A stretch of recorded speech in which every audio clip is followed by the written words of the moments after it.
away from me.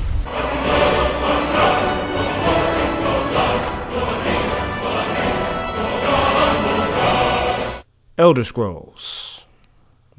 That is all. Just kidding. It's been a very long time since Oblivion came out. It was the pioneer game for Bethesda to continue creating open world RPGs. Without it, we would not have the beloved Fallout 3 or the newest entry into the Elder Scrolls saga, Skyrim. One of the questions that now dance on our tongues is, can Skyrim improve over a system we've grown familiar with over the years? Is this the next step in the evolution of the RPG, or a large-scale version of Oblivion? Skyrim is very much like any Elder Scrolls or Fallout game. Story is important through all aspects of the series.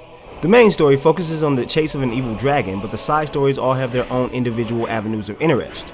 There's an exhausting amount of story content here, and it would be impossible for me to go through it all. That and I wouldn't dare spoil any of it, as this massive world just begs to be explored. If you're looking for an RPG full of story content, you need not look any further. The graphics are a major step up from Oblivion and even Fallout. Like many games that have come out of recent note, improved lighting makes a world of a difference. Skyrim tips the scales a bit more with high resolution textures on buildings, character models, and dynamic weather effects. It also holds nothing back in the sense of scale, as the entire world is wonderfully crafted and full of many marvels. Skyrim is an architectural phenomenon, from cities nestled in the mountains to the dragons that soar through the skies.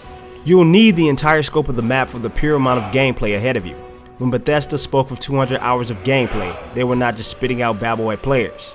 It's easy to not even visit 15% of the locales in the first 40 hours of the game. Hell, the main storyline will take on a backseat for most players in the first 20 hours of gameplay. The sheer amount of quests available in each town is enough to make a person forget about their real life. Fighting dragons is something that really makes this game great. These large ancient creatures can appear at any time and any place.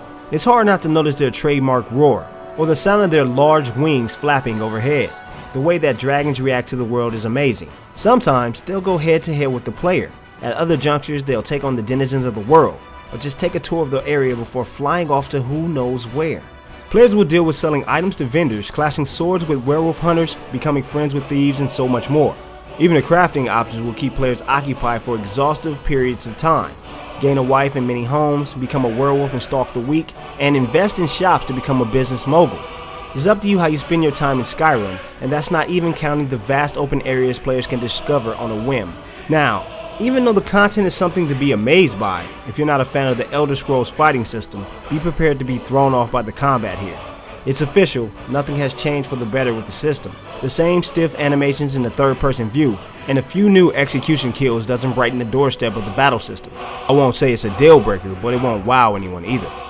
Even shooting a bow or blasting off at people with magic is a bit slow for my taste. Let me stop myself right there, and come right out with it. Skyrim is really just Oblivion at a much larger scale, and by that I mean the land is bigger and there are more quests. All in all though, you won't see much change from what you did in Oblivion or Fallout for that matter. It's the sheer amount of content, graphics upgrade, and skill changes that escalated from being a glorified expansion pack. Skills are still leveled up from being used by the player. It's what you gain at certain skill levels that make or break the skill itself. Let me explain. If a player gains a new level, they will receive a perk point. They can use this point to place it into the appropriate skill slot. Yet, these perk points can only be placed into the perk of the appropriate skill number. So if Sneak is at level 20 when you receive a point, you can then put it into that first skill. After that, the player will have the option to build the first skill or wait for higher levels to upgrade. It's a fascinating system that forces the player to choose what they really want to focus on for 100 levels.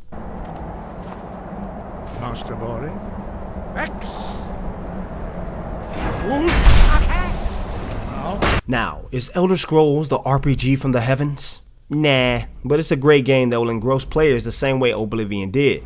Sure, it's full of all the trademark bugs that Bethesda is known for, but it has a wealthy amount of content that just cannot be ignored. Elder Scrolls V Skyrim receives an A from Half-Assed Gaming.